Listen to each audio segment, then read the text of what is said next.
Assalamualaikum warahmatullahi wabarakatuh. Perkenalkan, nama saya Rani Medianti dengan NIM 2018-04-228 dari kelas akuntansi Bank Syariah B.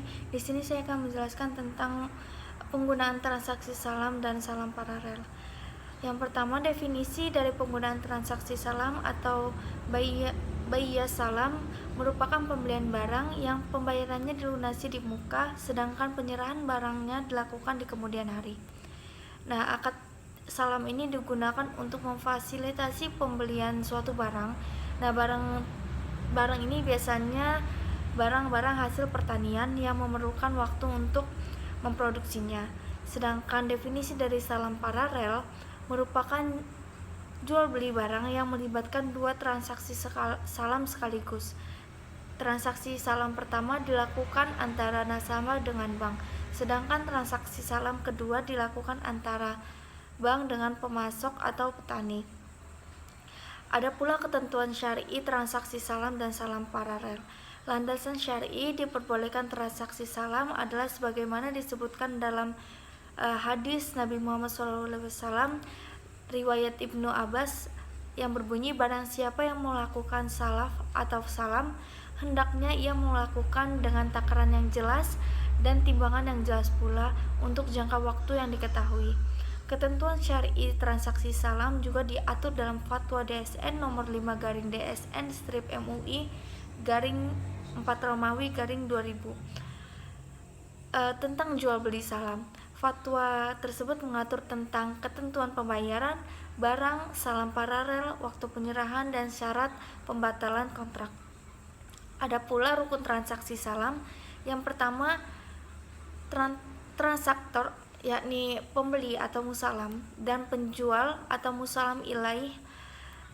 Transaktor terdiri atas pembeli, dan dalam hal ini pembeli adalah nasabah, dan juga penjual ini bank syariah.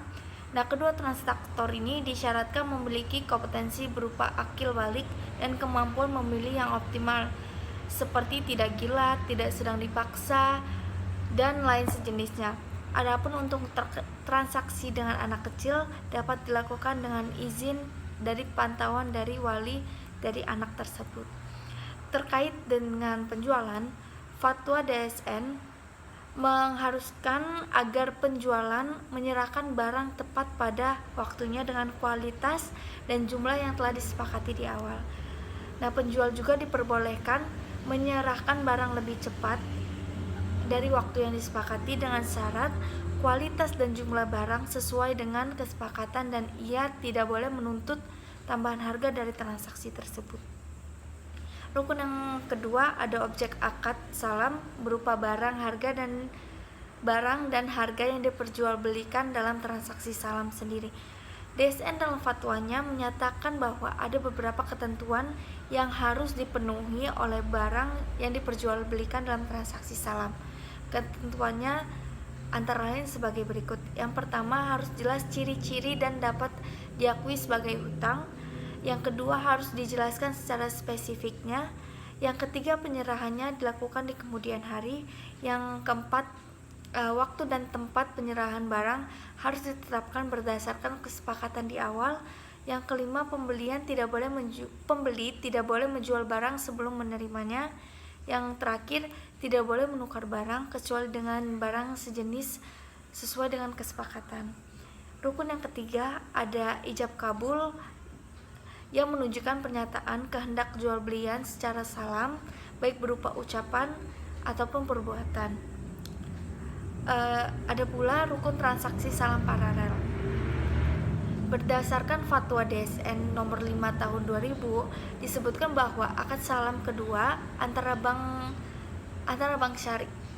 syariah dengan petani harus dilakukan terpisah dengan akad pertama. Adapun akad kedua baru dilakukan setelah akad pertama itu sah. Rukun-rukun yang terdapat pada akad salam pertama juga berlaku pada akad salam kedua. Sini juga saya akan menjelaskan tentang pengawasan syariah transaksi salam dan salam paralel. Yang pertama, pengawasannya itu ada memastikan barang yang diperjualbelikan itu tidak diharapkan oleh syariat Islam. Yang kedua, memastikan bahwa pembayaran atas barang salam kepada pemasok telah dilakukan di dalam kontrak sesuai dengan transaksinya secara tunai. Yang ketiga, meneliti bahwa akad salam telah sesuai dengan fatwa DSN MUI tentang salam dan peraturan Bank Indonesia yang berlaku. Yang keempat, meneliti kerjasama akad salam yang dilakukan dalam format salam paralel ataupun akad salam biasa.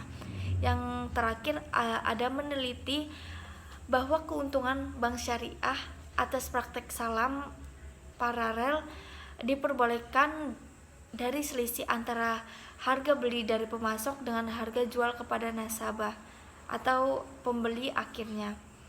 Mungkin cukup sekian penjelasan tentang akuntansi transaksi salam dan salam paralel. Lebih dan kurangnya saya mohon maaf. Wassalamualaikum warahmatullahi wabarakatuh.